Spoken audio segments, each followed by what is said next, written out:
creo que los derechos humanos, si bien nadie duda que los reos tienen derechos humanos, pero yo creo que algo que no se ha hecho y ningún procurador lo ha hecho antes, o por lo menos yo no recuerdo, discúlpeme si usted lo hizo y no me acuerdo yo, pero no han defendido los derechos humanos de la gente honrada.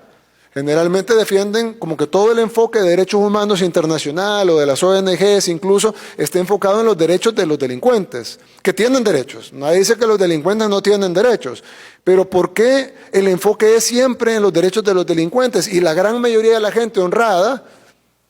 nadie le importan sus derechos. En este país pasamos 30 años siendo acribillados, asesinados, renteados, violados, extorsionados, amenazados, viviendo en zozobra y nadie dijo nada, pero de repente agarran a los que matan, a los que rentean, a los que violan y de repente hay que ver los derechos humanos de ellos. Sí, tendrán derechos humanos, pero son más importantes los derechos humanos de la gente honrada y creo que eso es algo importante, procuradora, que debe de también investigarse y debe de también reportarse, porque si no, entonces no estamos hablando de derechos humanos, estamos hablando de derechos de los delincuentes, que creo que son dos cosas distintas. Derechos humanos son todos, y los derechos y las personas que no tienen sus derechos restringidos son las personas honradas, porque los otros tienen derechos humanos, pero tienen derechos restringidos. Por ejemplo, no tienen derecho al voto, no tienen derecho a la actividad económica, no tienen derecho a la libertad.